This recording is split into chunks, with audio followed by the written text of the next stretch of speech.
यात्रा के दौरान किया गया आधिकारिक स्वागत। राष्ट्रपति शेख मोहम्मद जायद अल नहियान के साथ ही प्रतिनिधिमंडल स्तर की बातचीत।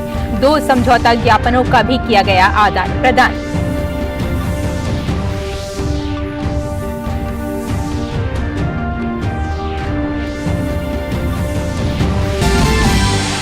प्रधानमंत्री मोदी के सम्मान में फ्रांस के राष्ट्रपति ने दिया रात्रि भोज। पीएम मोदी और राष्ट्रपति मैक्रों ने भारत फ्रांस की मजबूत दोस्ती को सराहा। दोनों नेताओं ने भारत फ्रांस सीईओ फोरम की बैठक में भी लिया हिस्सा। व्यापार क्षेत्र में द्विपक्षीय सहयोग में हो रही प्रगति पर जताई खुशी।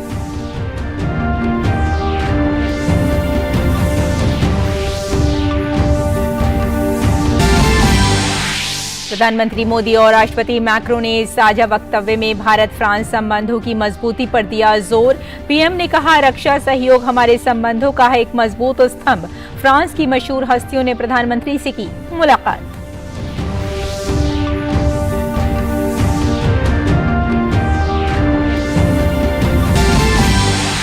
मौसम विभाग ने आज दिल्ली में बारिश का येलो अलर्ट जारी किया। वहीं बाढ़ प्रभावित क्षेत्रों में राहत अभियान जारी। उपराज्यपाल ने खुद मौके पर पहुंचकर की राहत मुहिम की निगरानी। राहत अभियान में भारतीय सेना भी जोर शोर से जुटी।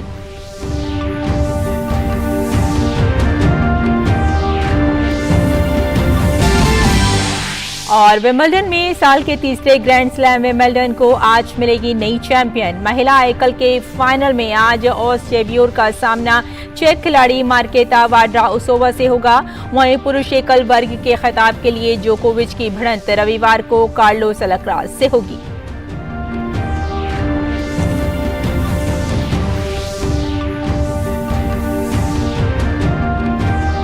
नमस्कार, 4 बजे के समाचार में आपका स्वागत है। मैं हूं रेशमा आपके साथ। आइए सबसे पहले बात करते हैं प्रधानमंत्री के यूएई के दौरे की।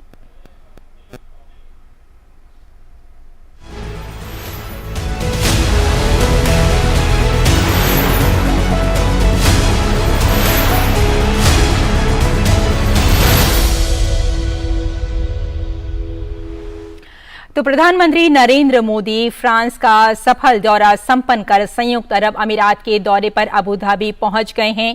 भारत यूएई दोस्ती को और मजबूत करने की दिशा में पीएम के इस दौरे को अहम माना जा रहा है।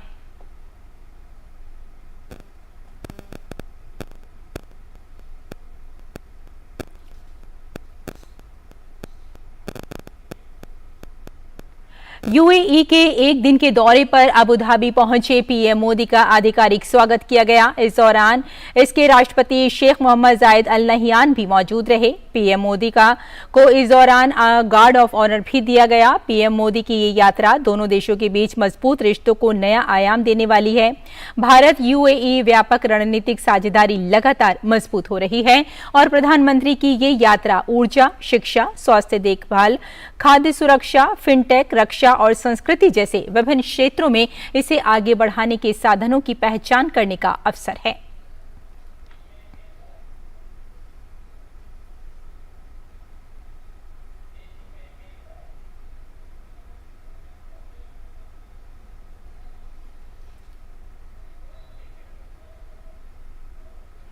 प्रधानमंत्री नरेंद्र मोदी अबू धाबी के राष्ट्रपति के आवास कसर अल वतन में आधिकारिक कार्यक्रमों में शामिल हुए। दोनों नेताओं के बीच प्रतिनिधि स्तर की वार्ता हुई, जहां दोनों पक्षों ने व्यापार, निवेश और सांस्कृतिक आदान प्रदान जैसे विभिन्न विषयों पर विचार विमर्श किया। संयुक्त अरब अमीरात के राष्ट्रपति मोहम्मद बिन जायद अल नहियान और प्रधानमंत्री नरेंद्र मोदी की उपस्थिति में भारत और संयुक्त अरब अमीरात के बीच समझौता ज्ञापन एमओयूज का आदान प्रदान किया गया।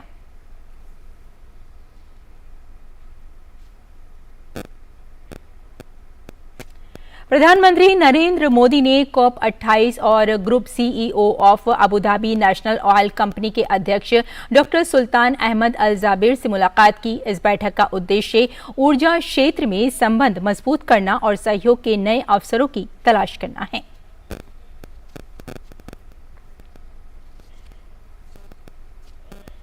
प्रधानमंत्री नरेंद्र मोदी संयुक्त अरब अमीरात की आधिकारिक यात्रा पर हैं। उनकी इस यात्रा से पहले कल दुबई में दुनिया की सबसे ऊंची इमारत बुर्ज खलीफा ने भारतीय राष्ट्रीय ध्वज के रंग प्रदर्शित किए।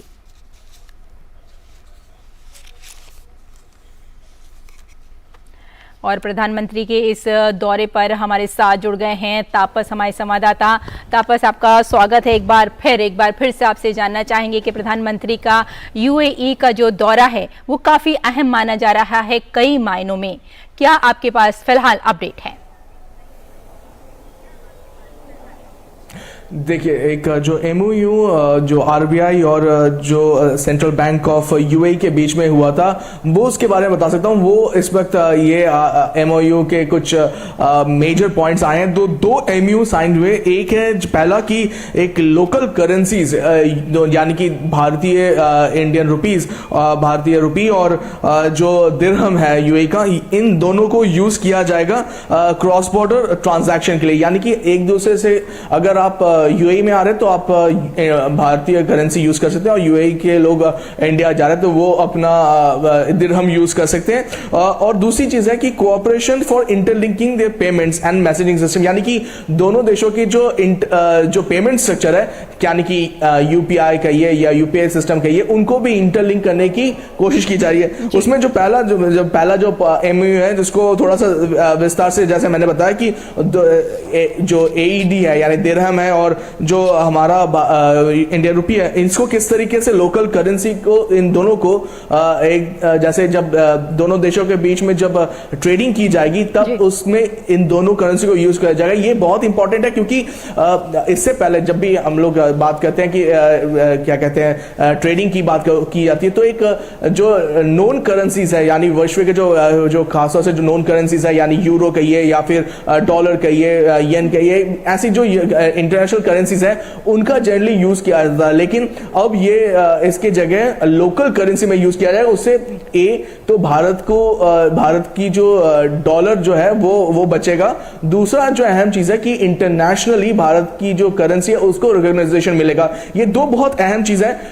ये वैसे तो माने जाता है छोटी बात है, लेकिन यूएई जो इतना वेल्थी नेशन में आता है, इतना पैसे वाला कंट्री में आता है, अगर वो भारत की रुपी में और दिरहम में अगर वो क्या कहते हैं ट्रेडिंग करता है तो उसका एक बहुत बड़ा एक असर देखने को मिलेगा। दूसरी जो चीज है कि cooperation for interlinking the payment and messaging system, वो भी बहुत इंपॉर्टेंट है क्योंकि आप दोनों एक दूसरे के अगर पैसे का लेन देन कर रहे हैं तो उसकी मैसेजिंग सर्विस, उसके इंटरलिंकिंग जो होती है वो बहुत ज्यादा इंपॉर्टेंट रहती है। अगर आपने अगर दिरहम खरीदा तो उसमें आप इंडियन रुपी से, तो आपको उसका अपने उसमें जो मैसेजिंग सर्विस में आपको पता चल जाएगा। एक तो ये चीज है। दूसरी जो एमओयू की गई है लोकल करेंसीज जो उसका जो ट्रांजैक्शन किया जाएगा उसके लिए लोकल करेंसी सेटलमेंट सिस्टम, यानी कि एक सिस्टम तैयार किया जाएगा जिसकी वजह से जो दोनों कंट्रीज के बीच में जो ट्रांजैक्शन होगा वो इसके बीच में होगा। ये इंपॉर्टेंट इसलिए है कि जो लोकल करेंसी सेटलमेंट सिस्टम, क्योंकि इससे पहले जब आप पैसे ट्रांसफर करते थे इस कंट्री से दूसरी कंट्री, यानी अगर एग्जांपल ही लेते हैं यूएई का, तो अगर इंडिया यूएई में पैसा भेजता है तो बड़ा अमाउंट जब होता था तो वो एक सिस्टम प्लेस था, यूरोपियन सिस्टम था, यूरोपियन एंड थोड़ा सा अमेरिकन सिस्टम भी था उसमें।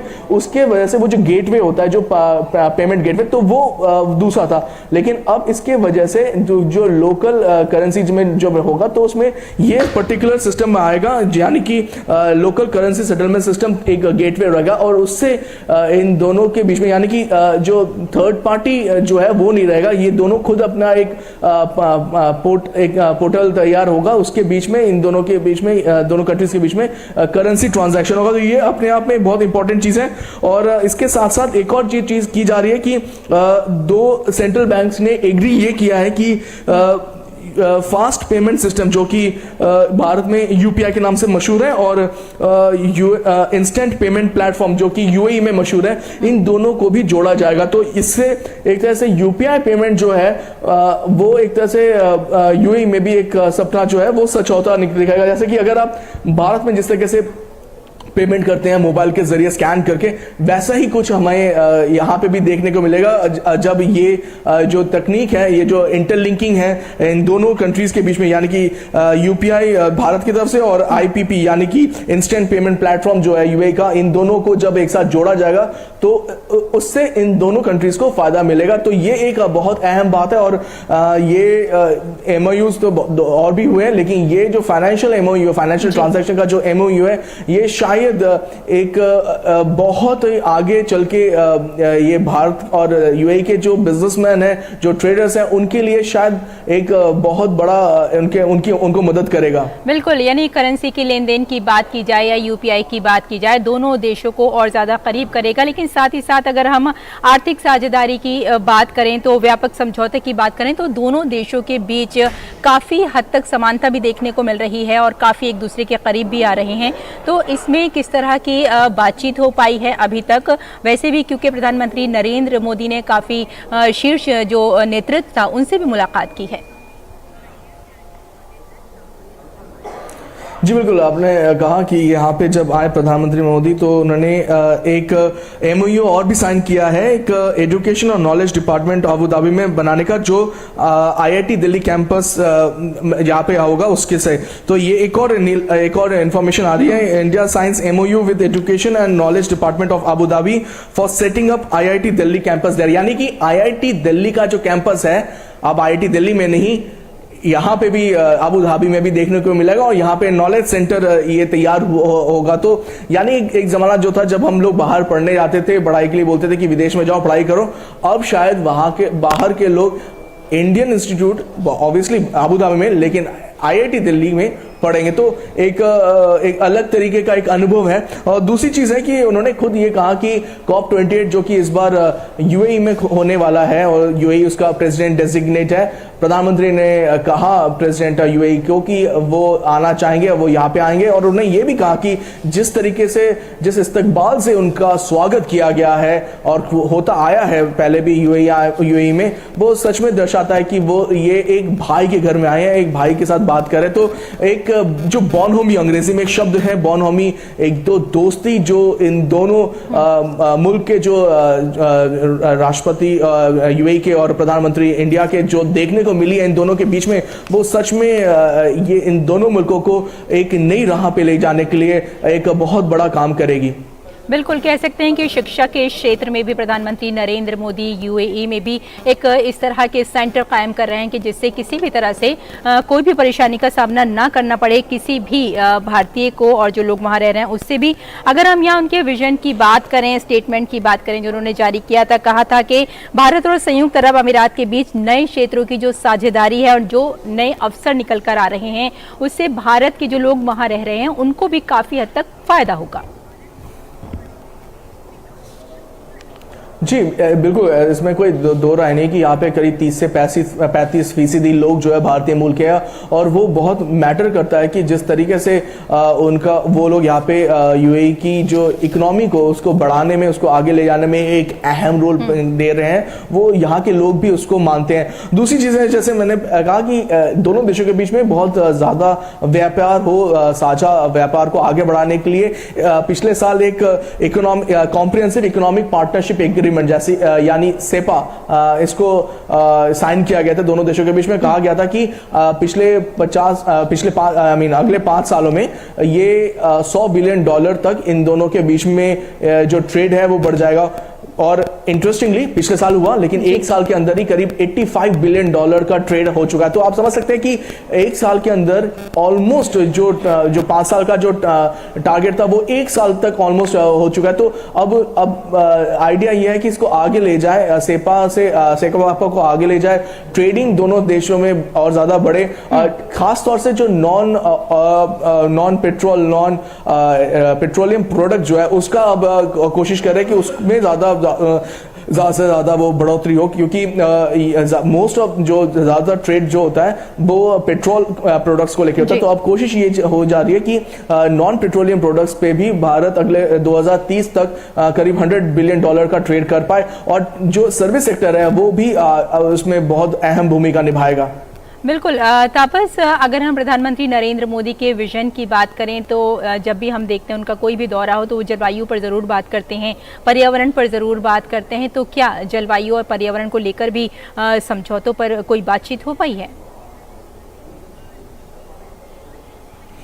जी बिल्कुल, उसमें भी बातचीत जरूर हुई है, समझौता का मैं भी वेट कर रहा हूँ और डिटेल आने का। लेकिन जो मैं कह सकता हूँ कि अब जब उससे पहले प्रेसिडेंट यूएई से मिलने से पहले उन्होंने मीट किया था COP28 के जो प्रेसिडेंट डेजिग्नेट है, और वहाँ पे उन्होंने ये कहा था कि ये जो COP28 में भारत यूएई को भरपूर सहायता देगा। इनफैक्ट जब प्रेसिडेंट से भी मिले थे तब भी उन्होंने ये कहा कि COP28 जो कि इस बार यूएई में हो रहा है वहां पे वो जरूर आना चाहेंगे। मिशन लाइफ जो है वो भारत का बहुत ही अहम एक मिशन है, लाइफस्टाइल फॉर चेंज, उसमें तो वो भी एक तरह से उसमें भी भारत जो है एक अग्रणी भूमिका निभाएगा। तो एक तरह से भारत और यूएई जो है दोनों सस्टेनेबल लाइफस्टाइल पे वो काम कर रहे हैं। और उसके एक और जो चीज जो हमें देखने को मिल रही है इस वक्त वो है कि कहीं ना कहीं दोनों ही देश जो पेट्रोल और carbon fossil fuel based economy से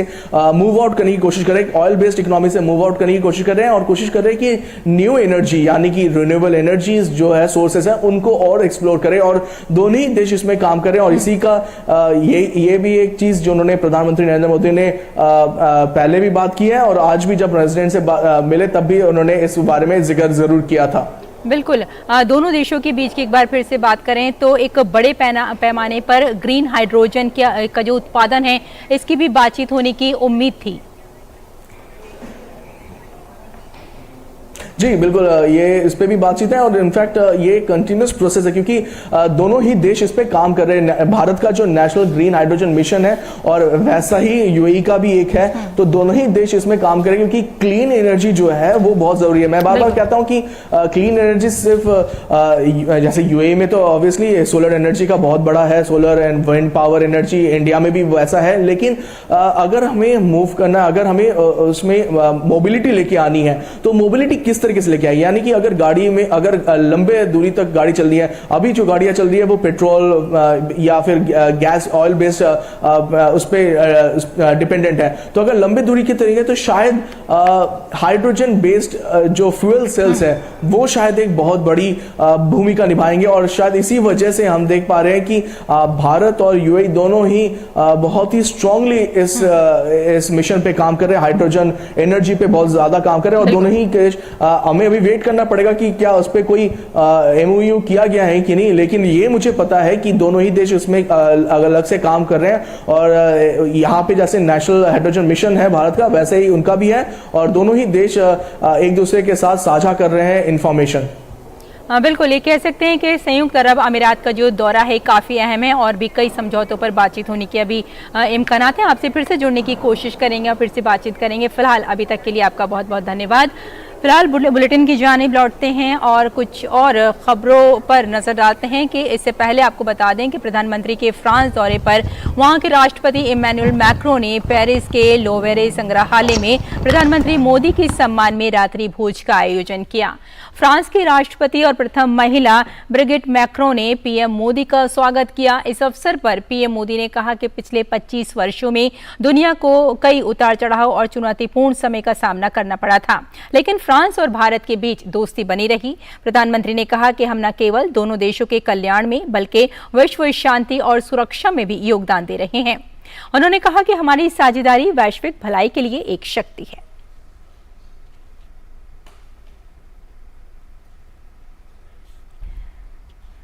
इससे पहले फ्रांस के राष्ट्रपति इमैनुअल मैक्रों ने एलिसी पैलेस पहुंचने पर प्रधानमंत्री नरेंद्र मोदी ने इसका स्वागत किया। दोनों ही नेताओं के बीच प्रतिनिधिमंडल के स्तर की बातचीत हुई। इस द्विपक्षीय मुलाकात में दोनों देशों के बीच रणनीतिक साझेदारी को और भी सुदृढ़ किया गया।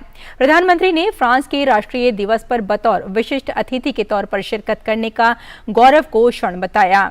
उन्होंने भारत और फ्रांस के प्रगाढ़ संबंधों की वजह लोकतंत्र, समानता और बंधुत्व के साझा मूल्यों को बताया। रणनीति साझेदारी के 25 वर्षों पर प्रधानमंत्री ने फ्रांस को एक स्वाभाविक साझेदार बताया और नवीकरणीय ऊर्जा, green hydrogen, artificial intelligence, semiconductor, cyber और डिजिटल तकनीक जैसे क्षेत्रों में आगे बढ़ने पर जोर दिया। फ्रांस के राष्ट्रपति इमैनुअल मैक्रों ने एलिसी पैलेस पहुंचने पर प्रधानमंत्री नरेंद्र मोदी का स्वागत किया। दोनों ही नेताओं के बीच बातचीत हुई। रणनीतिक साझेदारी के 25 वर्षों पर प्रधानमंत्री ने फ्रांस को एक स्वाभाविक साझेदार बताया। उन्होंने नवीकरणीय ऊर्जा, green hydrogen, artificial intelligence, semiconductor, cyber और डिजिटल तकनीक जैसे क्षेत्रों में और भी सहयोग बढ़ाने पर जोर दिया। दोनों देशों के स्टार्टअप और इनोवेशन इकोसिस्टम को आपस में जोड़ने पर बल दे रहे हैं। समान विचारधारा वाले देशों के साथ मिलकर हमें टेक्नोलॉजी सप्लाई चेन्स के लोकतंत्रीकरण के लिए लगातार काम करना चाहिए। क्लाइमेट चेंज और पर्यावरण सुरक्षा हमारी साझा और मुख्य प्राथमिकता रही है। इस दिशा में हमने पहले ही इंटरनेशनल सोलर अलायंस स्थापित किया था, जो अब एक मूवमेंट बन गया है। प्रधानमंत्री ने ब्लू इकोनॉमी और ओशियन गवर्नेंस के क्षेत्र में फ्रांस के साथ साझेदारी की अपेक्षा जताई। रक्षा सहयोग को प्रधानमंत्री ने दोनों देशों के संबंधों को मूलभूत स्तंभ बताया। सबमरीन हो या फिर नौसेना के जहाज, हम चाहते हैं कि मिलकर केवल अपनी ही नहीं, तीसरे मित्र देशों की जरूरतों को भी पूरा करने के लिए हम काम करें। हमारी डिफेंस स्पेस एजेंसीज के बीच सहयोग बढ़ाने की संभावनाएं हैं।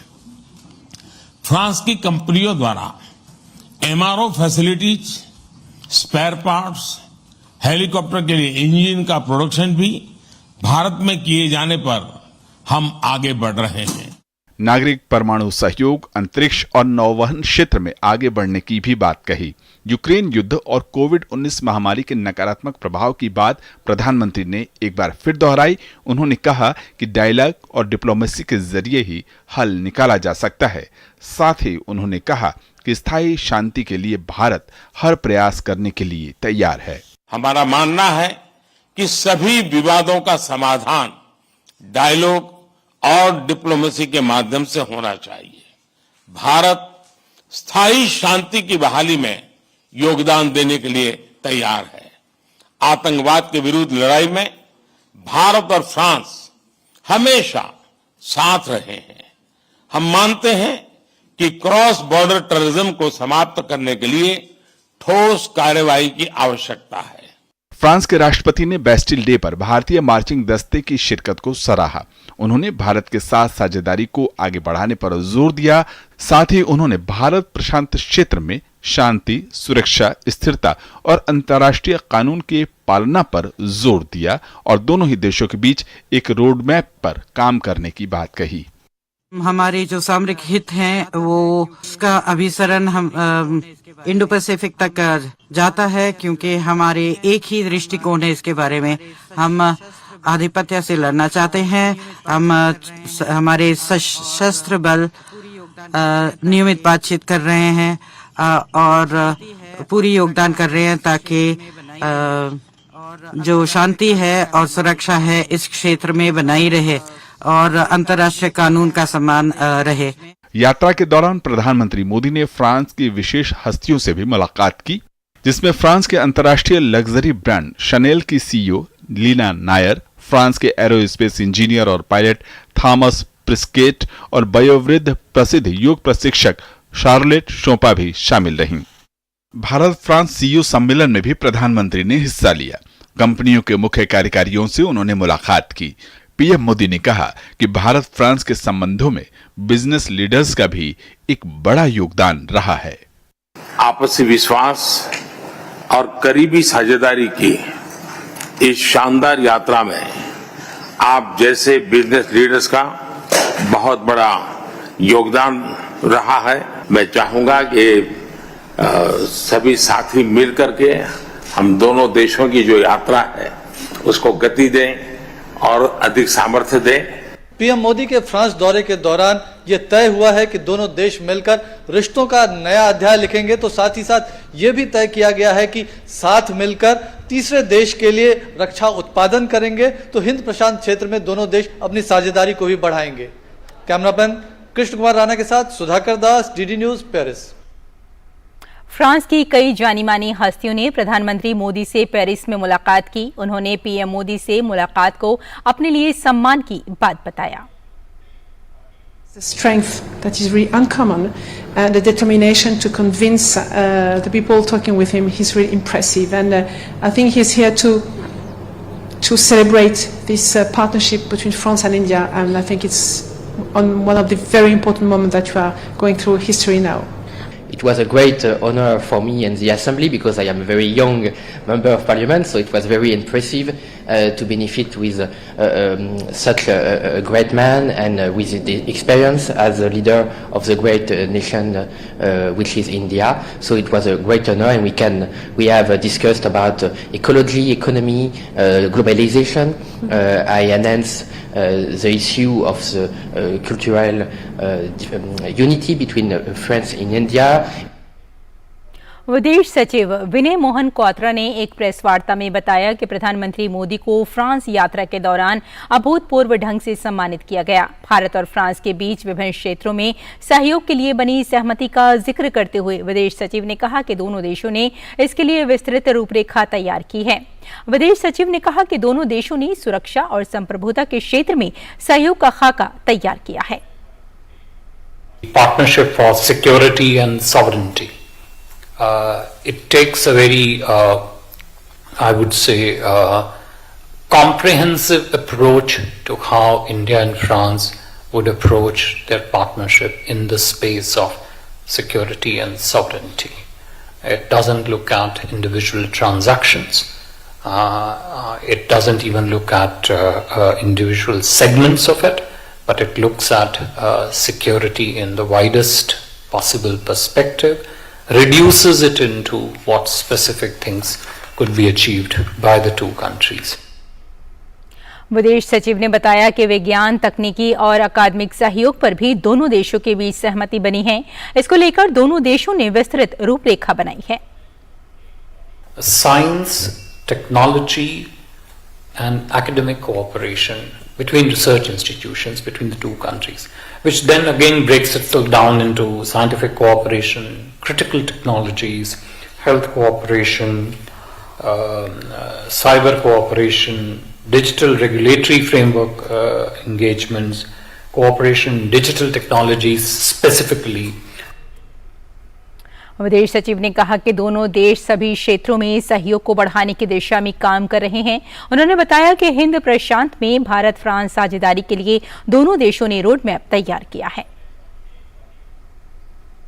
If we were to zoom in into the specific key strategic elements of the relationship in Horizon 2047, we also have a roadmap for India-France partnership in the Indo-Pacific, which, as I said, focuses entirely on a set of collaborative engagements that India and France could undertake in the area, in the entire geography of Indo-Pacific moving forward. कुछ दिन पहले America के San Francisco में कट्टरपंथियों द्वारा Indian consulate की building में आग लगा दी गई थी। इसके विरोध में और भारत के समर्थन में आज अमेरिका के भारतवंशियों ने उसी काउंसुलेट के सामने एकता मार्च निकाला।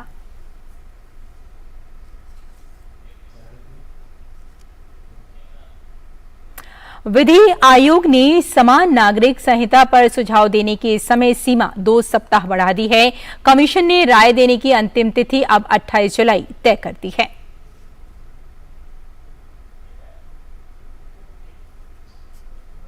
और केंद्रीय गृह राज्य मंत्री नित्यानंद राय ने बिहार सरकार पर करारा हमला करते हुए कहा है कि बिहार के युवाओं, महिलाओं, किसानों, छात्रों और शिक्षकों के हक की आवाज उठाने वाले भाजपा कार्यकर्ताओं पर क्रूरता के साथ लाठियां चलवाकर रोकने की असफल कोशिश करने के बाद नीतीश तेजस्वी की निरंकुश सरकार अब भाजपा नेताओं और कार्यकर्ताओं पर सत्ता का दुरुपयोग कर गलत और बेबुनियाद मुकदमे लगा रही है।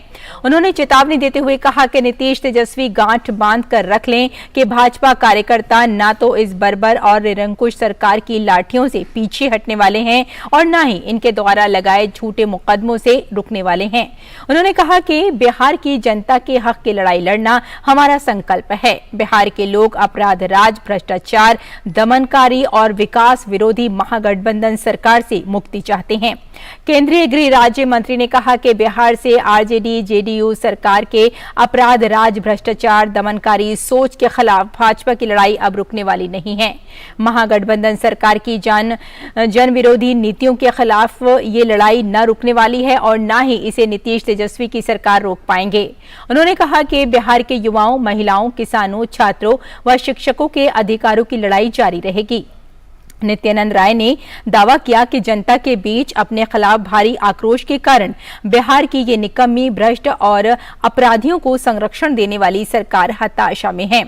इस निरंकुश सरकार की एक एक लाठी के प्रहार का हिसाब लेगी बिहार की जनता। और यमुना में आई बाढ़ के बाद से दिल्ली के हालात बहुत खराब हैं। यमुना का जलस्तर भले ही थोड़ा कम हुआ है, लेकिन संकट अभी भी बरकरार है। लाल किले से लेकर आईटीओ, यमुना बाजार, लोहा पुल समेत दिल्ली के अनेक हिस्से पानी से लबालब हैं। स्थिति से निपटने के लिए दिल्ली के उपराज्यपाल वीके सक्सेना ने आईटीओ सहित विभिन्न जगहों पर यमुना का दौरा किया। दिल्ली में बाढ़ के हालात से निपटने के लिए सेना, एनडीआरएफ, दिल्ली जल बोर्ड, सिंचाई एवं बाढ़ विभाग सहित दिल्ली सरकार के अन्य विभाग मिलकर युद्ध स्तर पर काम कर रहे हैं। वहीं मौसम विभाग ने आज दिल्ली के लिए येलो अलर्ट जारी किया है। आसमान में बादल छाए रहने के साथ ही कुछ इलाकों में गरज के साथ बौछारें पड़ने की संभावना है। हमारे संवाददाता चंद्रशेखर ने जमीनी स्तर की स्थिति का जायजा लिया। पेश है एक रिपोर्ट। तो दिल्ली का जो वाटर लेवल है 207.58 मीटर है, लेकिन अभी भी खतरा जो है वो टला नहीं है। अभी भी यमुना खतरे के निशान से ऊपर बह रही है और ये खतरा तब तक रहेगा जब तक कि ये खतरे के निशान से नीचे की ओर नहीं आती है। राजघाट में इस वक्त मैं खड़ा हूँ और राजघाट में जो स्थिति है वो ये है, ठहरा हुआ पानी है, इसकी निकासी अब तक नहीं हो पाई है। लुटेन जोन से बहुत नज़दीक ये इलाका है और इसी प्रकार से यमुना पार के जितने भी इलाके हैं, गलियों की अगर बात करें तो कम से कम 5 फुट या 4 फुट से 5 फुट के करीब वहाँ पर पानी अभी भी वाटर लॉगिंग हो रखी है और इसके अलावा जो डूब क्षेत्र है वहाँ भी 10 से 15 फुट पानी जो है वो पहुँचा हुआ है। तो ये स्थिति लगातार बनी हुई है। येलो अलर्ट या दिल्ली में जारी किया गया है मौसम विभाग के द्वारा। ऐसे में अगर बारिश होती है तो पानी का जो जल स्तर है वो भी ऊपर की ओर उठेगा। और अभी जो जहाँ तक राहत और बचाव कार्य की बात है तो एनडीआरएफ की 16 टीमें मौके पर मौजूद है और हर टीम में तकरीबन 25 लोग हैं। तकरीबन इसका अंदाजा लगाया जा सकता है कि 1500 से ऊपर जो एनडीआरएफ के जवान हैं वो जान माल की रक्षा करने में जुटे हुए हैं। तमाम ऐसे लोग हैं जिनको राहत शिविरों में पहुंचाया गया है। इसके अलावा पशुओं को भी सुरक्षित जगह पर पहुंचाने की मुहिम लगातार जारी है और इसके अलावा ये कोशिश की जा रही है कि ये जो पानी जो वाटर लॉगिंग है इसको किस प्रकार से निकासी की जा सके। तो देखने वाली बात है कि अगले 3 से 4 दिन में अगर ये पानी की निकासी होती है तो इसके बाद मलेरिया या फिर डेंगू जैसी बीमारियों से रोकथाम के लिए भी एक मुहिम चलाने की जरूरत पड़ेगी। तो अब ये देखना यह है कि 3 से 4 दिन में क्या ये पानी यहाँ से साफ हो पाता है या फिर अभी कमोबेश स्थिति जो है जस की तस बंद रहती है। कैमरामैन जगपाल के साथ चंद्रशेखर, डीडी न्यूज, राजघाट। दिल्ली सरकार पानी की निकासी की व्यवस्था अभी तक नहीं कर पाई है। सड़कों पर भरे पानी के बीच लोगों को कई तरह की बीमारी होने का खतरा भी बना हुआ है। डीडी न्यूज संवाददाता काजल साहू ने स्थिति का जायजा लिया। पेश है एक रिपोर्ट। इस वक्त हम दिल्ली के आईटीओ में खड़े हैं। ये एक ऐसा रोड है जो सबसे व्यस्ततम रोड कहा जाता है क्योंकि यहाँ पर बहुत सारे ऑफिसेस है।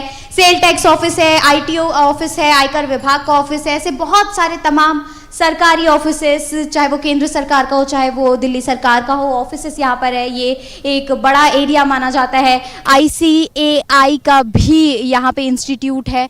पास में ही यहाँ पर इंडिया गेट का रास्ता गया है, राजीव चौक के लिए रास्ता गया है, लेकिन लोगों को इस रास्ते पर आने के लिए रोक लगा दी गई है। वाहन इस रास्ते पे नहीं लाया जा रहा है क्योंकि इस इलाके में आप देख सकते हैं मेरे पीछे कि कितना पानी भरा हुआ है। लोग तकलीफ़ों का सामना कर रहे हैं क्योंकि ये यमुना का पानी है जो ओवरफ्लो होकर शहर के बीचों बीच घुस गया है और ये पानी जो है इसे अभी तक ड्रेन नहीं किया गया, इसे अभी तक पंप आउट करके बाहर नहीं फेंका गया है, क्योंकि यहाँ का ड्रेनेज सिस्टम जो है इसके लिए अभी तक तैयार नहीं है। आप मेरे पीछे देख सकते हैं कि लोग किस तरह से जा रहे हैं। डीडी न्यूज़ के लिए कैमरा पर्सन संजय जैना के साथ काजल साहू, ITO दिल्ली। और भाजपा प्रवक्ता गौरव भाटिया ने दिल्ली में बाढ़ की स्थिति के लिए दिल्ली की आप सरकार को दोषी ठहराया। उन्होंने कहा कि अगर दिल्ली सरकार ने समय से कदम उठाया होता तो आज जनता ये परिस्थिति नहीं देखनी पड़ती। वहीं दूसरी ओर हम भारतीय सेना और NDRF का धन्यवाद करते हैं जिन्होंने जनता की हर कदम पर मदद की है। दिल्ली के मुख्यमंत्री अरविंद केजरीवाल बाढ़ पर भी केवल और केवल राजनीति ही करते रहे हैं। इंडियन आर्मी वो काम कर रही है जो एक चुनी हुई दिल्ली की सरकार को एक निठल्ले, भ्रष्टाचारी, धोखेबाज मुख्यमंत्री अरविंद केजरीवाल को करना था। और मैं भारतीय जनता पार्टी की तरफ से धन्यवाद करना चाहूंगा भारतीय सेना को, NDRF की टीम को, तमाम ऐसे नागरिक हैं जो लोग अपनी जिम्मेदारी का निर्वहन कर रहे हैं। उन्होंने कहा कि दिल्ली में पहले कोविड, फिर पराली और अब जल संकट, हर समय दिल्ली सरकार अपनी नाकामी का सिक्र दूसरों पर फोड़ती है। अगर दिल्ली की जनता के लिए इन्होंने राजनीति के बजाय काम किया होता तो आज दिल्ली में बाढ़ की स्थिति नहीं होती। अब जल का संकट आया यहां दिल्ली में, हम देख रहे हैं किस तरह से पानी जगह जगह भरा हुआ है। अब बता रहे हैं कि गलती हरियाणा की सरकार की है, और यह दुख होता है कि उनके मंत्री जिनको अभी कार्य करना है वो कह रहे हैं षड्यंत्र हो रहा है। दिल्ली में यमुना नदी का जलस्तर बढ़ने पर पानी को शहर में प्रवेश करने पर पानी को नियंत्रित किया गया। सेना के कर्नल तेजिंदर सिंह ने बताया कि सेना के जवानों ने ITO में यमुना बैराज पर बांध बनाकर यमुना के पानी को रोका है। हमने एरिया का जायजा लिया, हमने अपने रिसोर्स को मास्टर किया और तकरीबन 1:30 पे हमने अपना काम शुरू किया। हमने जो काम किया है, जो आपके यहाँ पर अगर दिखा सकते हैं, तो हमने एक बंद कंस्ट्रक्ट किया है जो प्रिवेंट कर रहा है, जो यमुना का पानी आपका टूवर्ड सिटी जा रहा था उसको रोकने में के लिए बनाया गया ये बंद की लेंथ अराउंड 130 मीटर्स है। और बताना चाहूँगा कि जब हम यहाँ पर आए थे, अगर आप देख सकते हैं, तो पानी का लेवल काफ़ी ऊंचा था और उसका जो फ्लो था वो भी बहुत तेज़ था। तो थोड़ी चैलेंजेस थे, पर of course as army we have overcome those challenges and successfully made a bund, जिसके कारण अभी पानी सिटी की तरफ एटलीस्ट इस तरफ से तो नहीं जा रहा है। उत्तराखंड के मुख्यमंत्री पुष्कर सिंह धामी ने प्रदेश के कई इलाकों में अत्यधिक वर्षा के कारण फसलें जलमग्न हो जाने पर बताया कि उन्होंने प्रशासन को सभी नुकसान का आकलन करने के लिए कहा है। अत्यधिक वर्षा के कारण कई सड़कें मार्ग भी प्रभावित हुए हैं और जगह जगह पर भूकटाव हुआ है और सभी जगह राहत के लिए उचित प्रबंध किए जा रहे हैं। लक्सर, खानपुर क्षेत्र, हरिद्वार का नगरीय क्षेत्र और रुड़की से लेकर पूरे इस क्षेत्र में, भगवानपुर से लेकर जो समस्त ग्रामीण क्षेत्र है उस क्षेत्र में अत्यधिक वर्षा के कारण से फसलें भी जलमग्न हो गई हैं और लोगों के घरों में भी पानी घुसा है। काफ़ी नुकसान वहाँ पर हुआ है। सड़क मार्ग भी काफ़ी प्रभावित हुए हैं। नहर के किनारे वाले जो प्रोटेक्शन वर्क थे वह भी प्रभावित हुए हैं। जगह जगह पर भूकटाव हुआ है और इस सब के लिए आकलन करने का हमने प्रशासन को कहा है कि सभी क्षति जो भी हुई है उस क्षति का आकलन करें और फिलहाल अभी लोगों को राहत में किसी भी प्रकार की कोई कमी न हो, उसके लिए समुचित प्रबंध किए जा रहे हैं।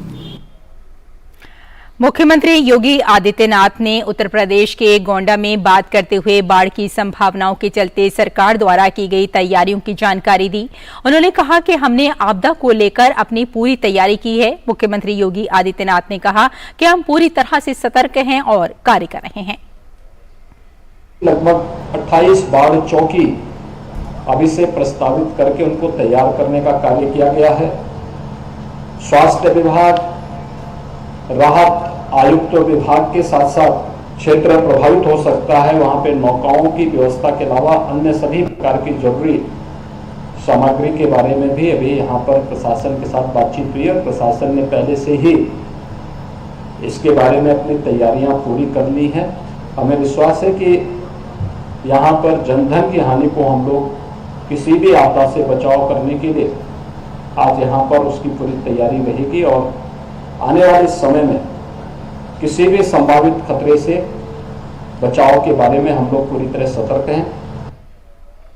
उत्तराखंड के पुलिस महानिदेशक अशोक कुमार ने राज्य में बाढ़ की स्थिति की जानकारी देते हुए कहा कि कई दिनों से भारी बारिश के बाद चारों धाम के जो रास्ते बंद हुए थे वो अब खुल गए हैं, मगर मौसम विभाग द्वारा 16 और 17 को रेड अलर्ट जारी किया गया है, खासतौर पर देहरादून, टिहरी और हरिद्वार क्षेत्र में। इसलिए यहां जो भी यात्री यात्रा करें वो सावधानी के साथ यात्रा करें।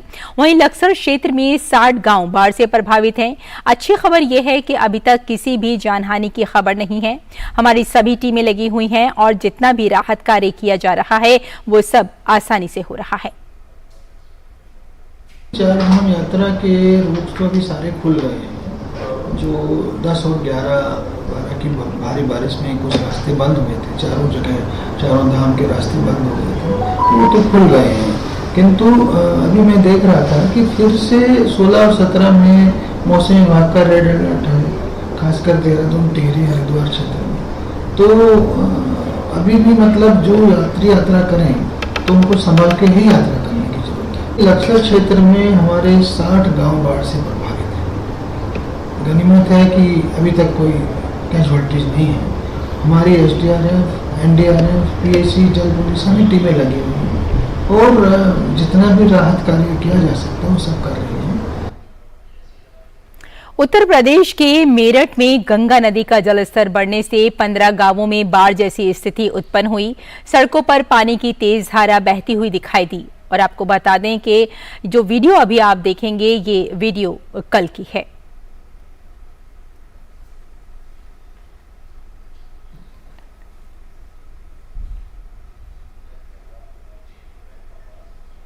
और उत्तराखंड के चमोली जिले में लगातार बारिश के बाद कई जगह भूस्खलन की घटनाएं सामने आ रही हैं।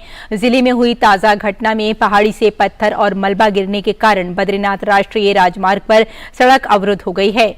सोशल मीडिया पर वायरल इस घटना के वीडियो की पुलिस ने भी पुष्टि की है।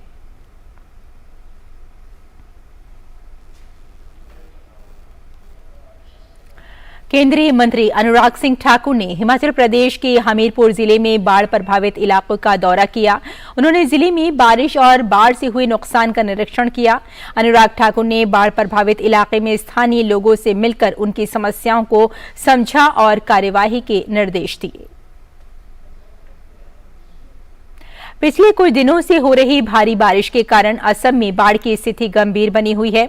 हालांकि राज्य के मौसम विभाग की ताजा रिपोर्ट के मुताबिक आज मौसम सामान्य रहने की संभावना है। वहीं राज्य के कुछ जिलों के अलग अलग हिस्सों में आज भारी बारिश की भविष्यवाणी भी की गई है। बारिश के कारण राज्य की कई नदियां खतरे के स्तर से ऊपर बह रही हैं।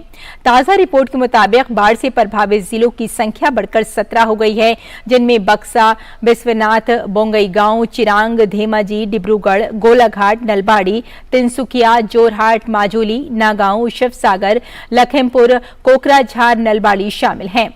असम राज्य आपदा प्रबंधन प्राधिकरण के अनुसार 67,000 से अधिक की आबादी बाढ़ से प्रभावित है। वहीं 2,770.84 हेक्टेयर फसल क्षेत्र भी बाढ़ से प्रभावित है और 49,000 से अधिक मवेशी इस प्राकृतिक आपदा की चपेट में हैं।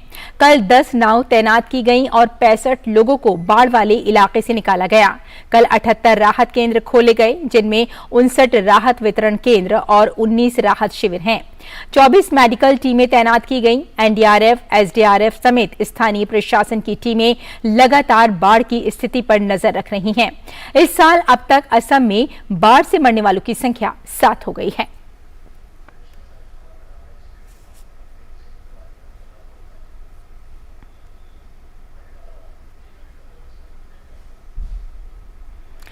और भारत का तीसरा मून मिशन चंद्रयान 3 सफलतापूर्वक लॉन्च हो गया।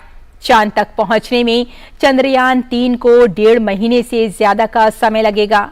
चंद्रयान 3 का मकसद चांद के दक्षिणी ध्रुव पर सॉफ्ट लैंडिंग करना है। भारत का चंद्रयान मिशन दूसरे देशों से हटकर है और इसकी लैंडिंग साइट भी बिल्कुल अलग बताई गई है।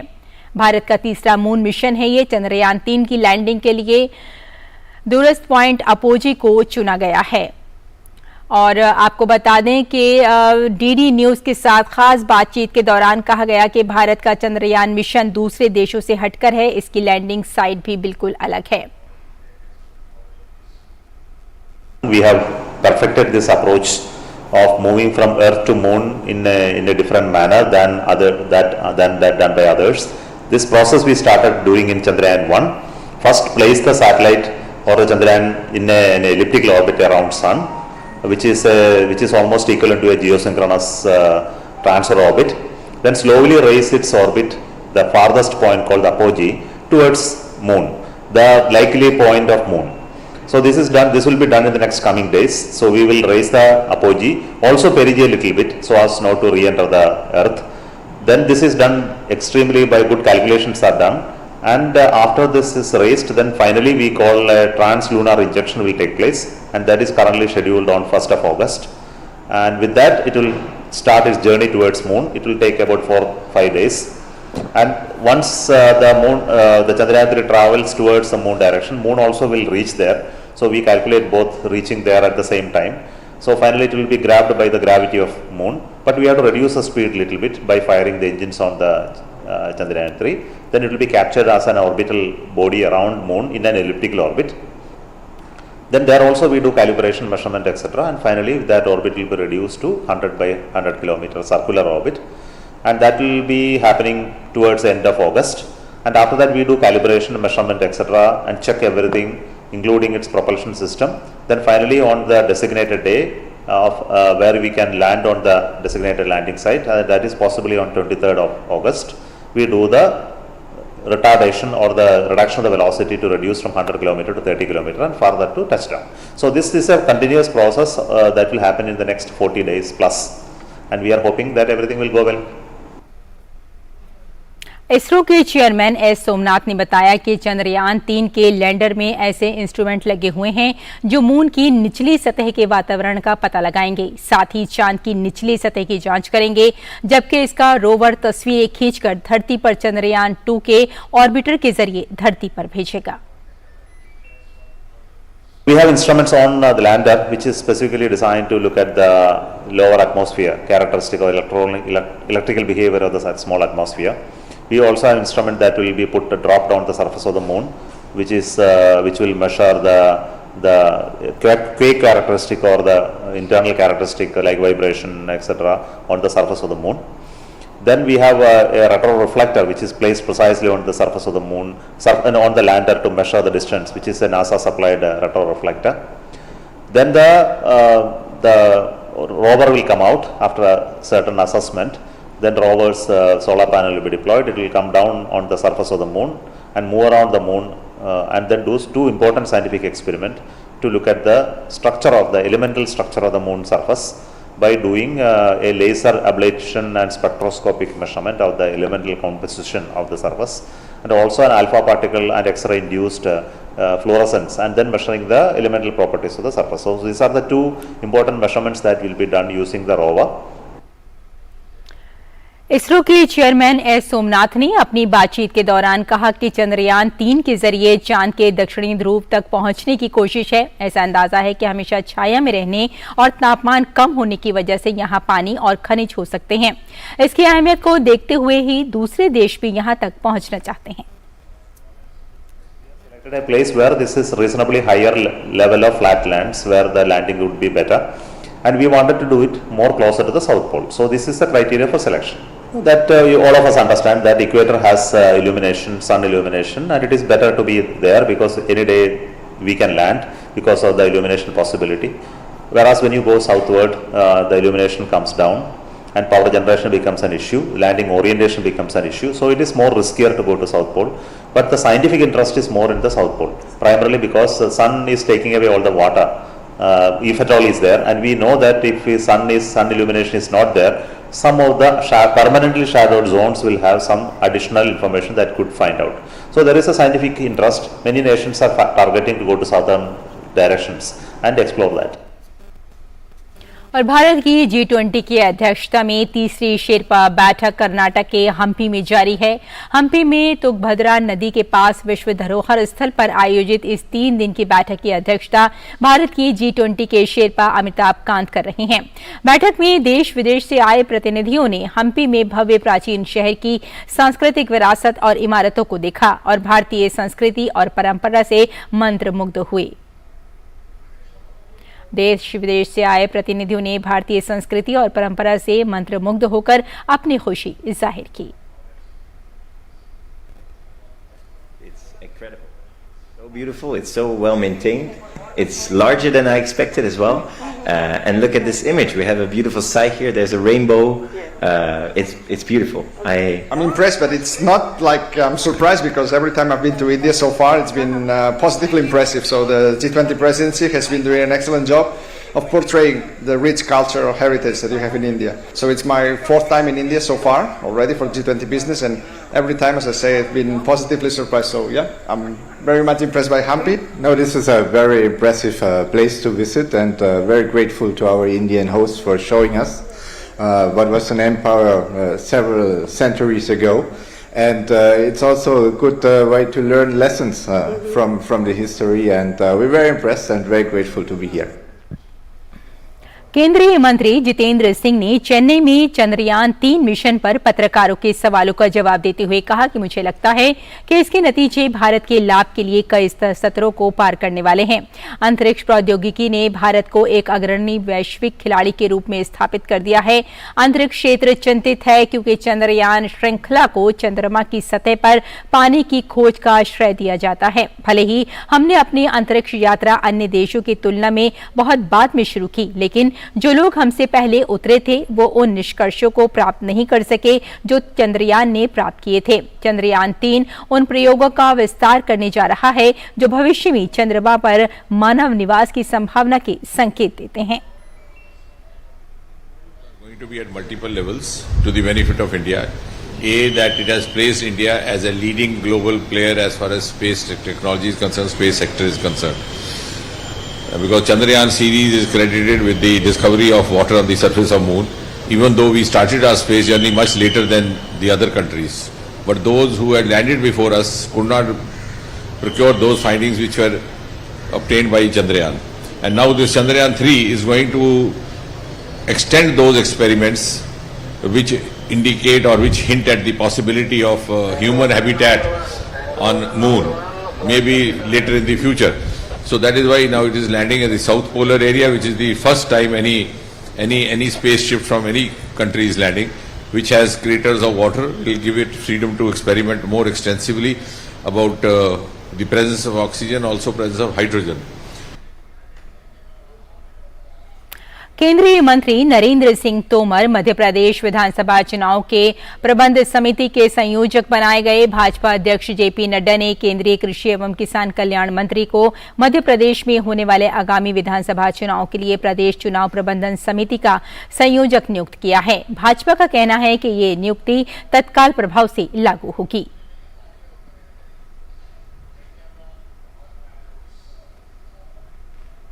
जम्मू कश्मीर में अमरनाथ यात्रा जारी है। तीर्थ यात्रियों का एक और जत्था श्रीनगर के पंथा चौक बेस कैंप से आज सुबह रवाना हुआ। यात्रा शुरू होने से अब तक 1 लाख से अधिक श्रद्धालुओं ने बाबा बर्फानी के दर्शन किए हैं।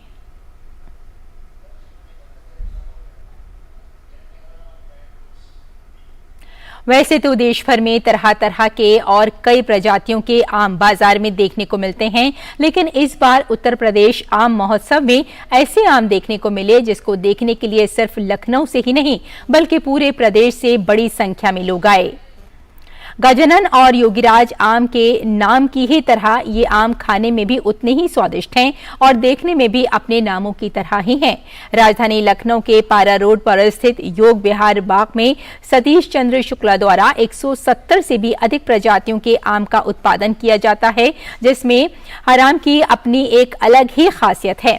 उत्तर प्रदेश आम महोत्सव में सुरेश चंद्र शुक्ला को आम की बेहतर पैदावारी के लिए मुख्यमंत्री योगी आदित्यनाथ द्वारा सम्मानित भी किया गया और सम्मान पत्र भी दिया गया।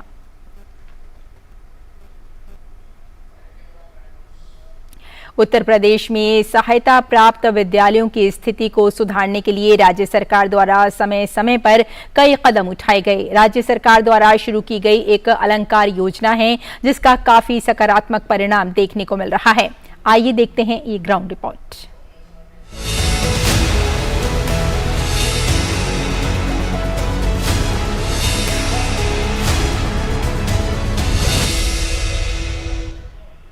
उत्तर प्रदेश के फतेहपुर जनपद में शासकीय सहायता प्राप्त प्राथमिक विद्यालयों की दशा सुधारने के लिए अलंकार योजना की शुरुआत की गई। इस योजना के तहत जनपद फतेहपुर में राजकीय शिक्षा विभाग द्वारा संचालित 44 राजकीय विद्यालयों का चयन किया गया। इन राजकीय विद्यालयों के जर्जर भवनों के पुनर्निर्माण एवं जीर्णोद्धार का कार्य व मूलभूत सुविधाओं के सभी 16 पैरामीटर स्वच्छ पेयजल सुविधा, शौचालय, प्रयोगशाला, खेल मैदान, साइकिल स्टैंड, पुस्तकालय कक्ष, सोलर प्लांट की स्थापना, रेन वाटर हार्वेस्टिंग, दिव्यांग शौचालय, ग्रुप एडवांसिंग यूनिट आदि से पूरा किया जा रहा है। हमारे विद्यालय में पढ़ाई भी अच्छी हो रही है और पहले से अच्छा भी हो गया है, पेंटिंग भी हुई है और क्लास में मेंटेनेंस भी हुआ है और पेयजल भी हमारे यहाँ अवेलेबल है और शौचालय भी साफ़ सुथरा मिलता है। पहले तो नहीं था बट अब हो गया। यहाँ पर पहले से काफ़ी अच्छे सुधार हुए हैं। पहले मतलब बिल्डिंग थोड़ा ख़राब थी, लेकिन इस टाइम बिल्डिंग का नवीकरण हुआ है और यहाँ पे मतलब बारिश का पानी रोकने की सब अच्छे से व्यवस्था की गई है और यहाँ पर पढ़ाई बहुत अच्छी होती है। और यहाँ पे जो है पहले से जो है काफ़ी व्यवस्थाएं कराई गई है, डेंटिंग पेंटिंग कराई गई है, ज़मीन में टाइल्स वगैरह लगाए गए हैं, साफ़ सफाई और अच्छी रहती है, पेयजल की भी व्यवस्था बन गई है हमारे स्कूल में और यहाँ पे जो है सभी प्रकार की व्यवस्थाएँ हैं यहाँ पर।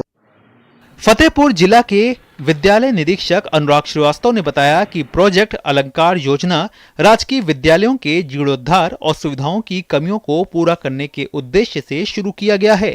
इन सभी विद्यालयों में 16 पैरामीटर में आधार पर काम करवाया जा रहा है, जो राजकीय विद्यालयों के लिए एक नया रूप होगा। राजकीय विद्यालयों के पुनरुद्धार, उनके पुनर्निर्माण और जो गैप एनालिसिस है, वहाँ पे जो कमियां हैं उनको पूरा करने के उद्देश्य से शुरू किया गया। 42 राजकीय विद्यालयों को चयनित किया गया है अपने फतेहपुर जनपद से, जिनके पुनर्निर्माण और जीर्णोद्धार की प्रक्रिया गतिमान है। वहीं राजकीय इंटर कॉलेज फतेहपुर के प्रधानाचार्य उदय प्रभात का कहना है कि सरकार की ओर से प्रोजेक्ट अलंकार एक अच्छी योजना है, जिससे विद्यालय के इंफ्रास्ट्रक्चर में सुधार हुआ है। राजकीय इंटर कॉलेज में फतेहपुर में प्रोजेक्ट अलंकार योजना के अंतर्गत बड़ी ही शासन की बहुत ही अच्छी योजना है ये, और इसके अंतर्गत विद्यालय का बहुत काम हुआ। सबसे महत्वपूर्ण काम तो छतों की मरम्मत का हुआ, इसके अलावा फर्श की मरम्मत का काम हुआ, प्रधानाचार्य कक्ष में टाइलिंग का कार्य हुआ, बरामदों में टाइलिंग का कार्य हुआ और शौचालय की मरम्मत हुई, पेयजल व्यवस्था कराई गई। उत्तर प्रदेश में कई अशासकीय विद्यालय की स्थिति काफी जर्जर बनी हुई है। राज्य सरकार द्वारा शिक्षा के स्तर में सुधार के साथ साथ उसके इंफ्रास्ट्रक्चर सुधार पर भी खासा ध्यान दिया जा रहा है। फतेहपुर से लोकेंद्र सिंह की रिपोर्ट, टीडी न्यूज।